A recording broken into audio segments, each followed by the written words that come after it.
Hola, soy Alejandro Camacho, tengo 29 años, soy de la ciudad de Quito y actualmente coordino el canal que se llama Datos con Alejo, tanto en TikTok como en Instagram. Quisiera saber cuánto tiempo llevas en la plataforma de TikTok. Y yo llevo un año, comencé justo, diría, justo por estas fechas. ¿Cómo fue tu crecimiento en redes? ¿Fue algo paulatino o fue de repente un boom? Yo comencé, o sea, haciendo noticias, entonces realmente como que el tema de las noticias no llaman tanto la atención, pero un día me lancé más al tema de hacer comunicación, pero, o sea, digamos que noticias también, pero base al terror, los datos más aterradores, y fue muy, no rapidísimo, pero sí fue como muy un impacto para poder crecer rápidamente dentro del Ecuador. ¿Cómo se tomó tu familia tu crecimiento en redes? Al principio mi familia estaba pensando mucho en que pues yo no era lo común que hacía. Yo vengo un poco más de la tradición de la comunicación política. Entonces fue como un giro de 180 grados literalmente y fue como que, ¿qué van a hacer? Pero les gustó como mucho el ver, o sea, que estaba como muy contento y ver que me estaba abriendo nuevas redes. Por suerte mi familia sí está relacionada a la comunicación, entonces como que no se cerró a la idea de que, bueno, está haciendo redes. ¿Y tú cómo te tomaste este crecimiento? Porque me imagino que para ti debió haber sido muy interesante ver cómo iban aumentando los números. Para mí fue bastante fuerte porque no o sea, yo me imaginé que el proyecto iba a ser algo como algo secundario, algo chévere para ir pudiendo llevar ciertas cosas y sacar ciertas ideas que tenía en el tintero, pero poco a poco esto fue evolucionando como muy rápido y yo me di cuenta que había un proyecto a futuro muy interesante. Entonces, siempre me lo tomé, yo debo reconocer que al venir del tema de la estrategia de la comunicación, me lo tomé con un poquito más de calma porque sí tenía conciencia de que podía llegar a pasar eso, pero a nivel emocional como persona fue como que sí fue como muy fuerte, o sea, literalmente de no hacer nada en redes sociales, tener ya una especie de un pequeño nombre en redes. Actualmente, ¿cómo es cuando sales a la calle? ¿Te reconocen? ¿Te piden fotos? ¿Qué te dicen? A mí me reconocen cuando, bueno, ahorita no lo estoy usando, pero cuando yo utilizo un sombrero, que suele ser como un poco más característico del tema del canal, es como más fácil. Entonces, cuando pasa eso, si bien no es como, se lanzan por una foto, sí hay personas que suelen acercarse. En el único lugar donde he tenido una buena aceptación como muy puntual, creo que yo tuve un público importante ahí con el hincha de Deportivo Quito en el estadio, yo denominarme en redes sociales y hacer un par de videos con el tema del Deportivo Quito, ahí sí fue como una recepción como mucho más afectuosa. Entonces, digamos que ahí con el tema del Quito, juego de local. Bueno, paulatinamente, como ibas creciendo, ¿te buscaron las marcas para colaborar? Sí, yo comencé con, digamos que la primera marca con la que yo trabajé fue Wanna Wings, pero no fue por buscarme, o sea, literalmente yo un día entré al restaurante y les dije, miren, se me ocurre esta idea, realmente yo no pedí ahí ningún canje, o sea, no pedí ningún cobro ni nada, solo les gustaría que le haga un video con edición y todo en nuestro canal, y dijeron, dale, de una. Entonces, fue como muy esporádico. Mi idea inicial era realmente yo hacer y simplemente ir como documentante. Pero después de ese video, por suerte, tuvo bastante repercusión. Más restaurantes nos llamaron y cuando nos llamó un restaurante de comida coreana, ese video explotó una cosa de 400,000 vistas. Entonces fue como que, ay, sí, fue la explosión y la gente dijo, no, o sea, él también puede hacer restaurantes. Y de ahí a fecha de hoy, creo que solo unas 2 o 3 semanas, y eso incluye Navidad, no hubo un restaurante que hagamos. Creo que a fecha de hoy estamos como en 60 restaurantes que hemos visitado en la ciudad de Quito. Actualmente, ¿tú vives de las redes sociales o puedes sacar un salario mínimo? No tienes que contestar con valores, sino un sí o un no. No, yo sí he podido sacar el tema de un salario mínimo. Obviamente, al depender yo mucho del tema digamos que el reportaje que se haga varía acorde al mes. Por ejemplo, hay semanas en las que solo hay un restaurante. Ha habido semanas que hemos tenido 4 restaurantes en una sola semana, entonces ha sido fatal para mi dieta, pero ha sido muy bueno para mi billetera. Además, he logrado un convenio con el Instituto Cordillera, que también me ha podido financiar lo que son mis estudios. Entonces, en ese sentido, sí he podido sacar un tema de una vivencia en redes sociales, pero básicamente mucho también, o sea, de la experiencia que yo vengo del tema de manejo de comunicación. Entonces también esa experiencia me ha ayudado bastante a poder manejarme con cierta experticia en el tema de redes. ¿Cómo crees que Ecuador trata a los creadores de contenido? Es un amor-odio.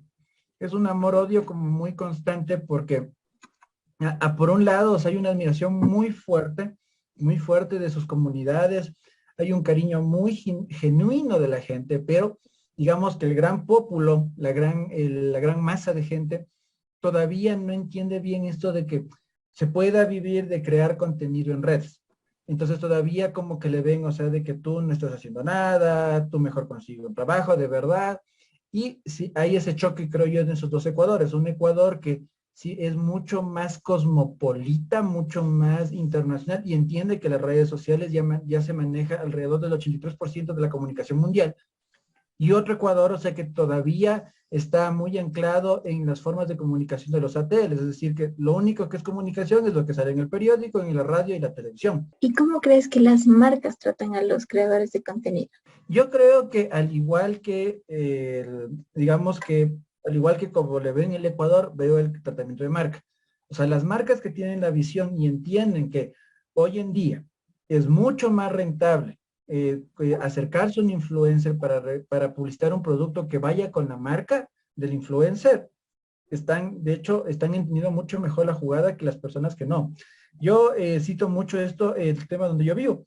Yo vivo en Calderón y veo que a Calderón todavía se resiste bastante al tema del trabajo con influencer, o sea, todavía como que no le entiende bien, pero está dando como pininos. Cosa diferente, digo, en mi propia ciudad, el sur de Quito. El sur de Quito hace rato entendió, o sea, cómo es el giro de los influencers, sobre todo en tema de restaurantes y comidas, y no son negocios enormes, o sea, no son la supermarca que te viene a llamar, pero ya entendieron ese giro de negocio, y de hecho, en base a los números que me han podido ayudar a unos restaurantes, me han dicho, o sea, que el impacto que ha tenido mi visita específica les ha generado entre 20 a 30 veces más de lo que tuvieron que depositar en mí. Todavía no tenían esa curva de respeto. Yo creo que a raíz de la pandemia sí cambió mucho y también creo que TikTok cambió mucho las reglas del juego porque el TikTok lo que le hizo fue ser más cercano. Entonces yo creo que el triunfo del TikTok no es tanto el tema del algoritmo tal cual, bueno, sí el algoritmo en el sentido de ponerte en tu localidad, pero el triunfo real del TikTok es que creó una red más humana. O sea, tu atención tiene que, los TikTokers que han funcionado, somos los que hemos entendido de que la gente no se casa mucho con jiji jaja, sino con la persona que conecta con el ser humano detrás de la pantalla. Entonces, ya en esa curva de aprendizaje literalmente ya hay influencia, es decir, que influencian acciones. ¿Qué es lo que más te preguntan cuando saben que eres creador de contenido? ¿Cuánto ganas? No, sí, la verdad, o sea, es lo primero que preguntan y si es que eso es rentable. ¿De dónde sacas tanto tema? Porque yo no hago un contenido, digamos, tan, digamos, de que como muy simple de hacer o buscar reír, no, lo mío es investigación pura, entonces sí es un poco complejo ir sacando información, pero digamos que a mí siempre me gustó saber de muchas cosas, entonces siempre utilizo esas tonteritas que iba sabiendo para hacer un video. ¿Crees que esto de TikTok va de largo o en algún momento llegará a otra plataforma que descoronará a TikTok? Obviamente va a haber una plataforma que descorone a TikTok, eso es lógico de cualquier patrón de mercado. Tuvo una explosión, pero y me parece que ahorita va a tener una explosión mayor. ¿Por qué? Y fruto de dos fenómenos importantísimos. Uno en la pandemia, que ya lo vimos, lo vivimos, la explosión de TikTok en Ecuador y en el mundo, pero un segundo momento que me parece súper importante que ya va a marcar un antes y un después fue el tema del paro. ¿Por qué? Sí, Porque la gente ya dejó el tema de TikTok, ya no era solo para reírme, ya no solo es no, TikTok ahorita es para informarte, los medios masivos ya están en TikTok, y uno, y dos, una cosa que me parece importante, ¿por qué TikTok tuvo una efervescencia en el Ecuador y por qué en Ecuador la rompió?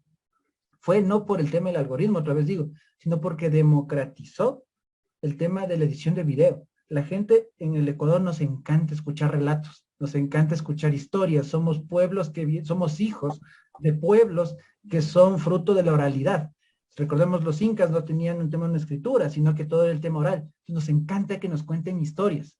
Entonces, para una lógica andinoamericana, como diría Enrique Ayala Mora, para nosotros es muy importante que vemos y que nos cuenten.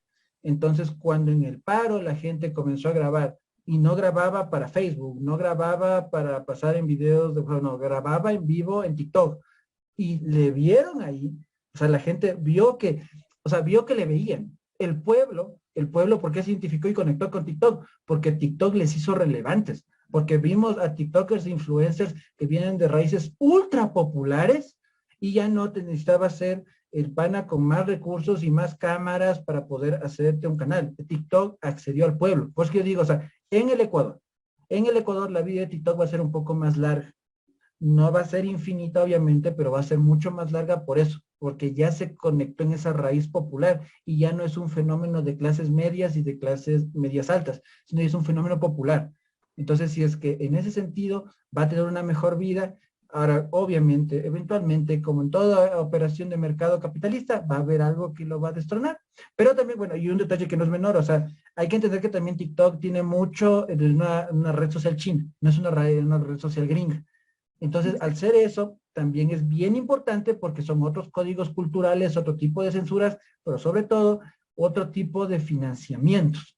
Entonces, en ese sentido, lo volátil del mercado gringo hace que, por ejemplo, Facebook esté complicado por una mala inversión. A lo mejor TikTok en 2 patadas le desaparece el Estado chino, si es que no jode mucho, pero si es que es muy funcional el Estado chino, tenemos TikTok para largo. Eso. Bueno, muchas gracias. Gracias por la entrevista, muy interesante. Eh, la vamos a cortar acá. Muchas gracias por tu tiempo y pues eso. Un gusto.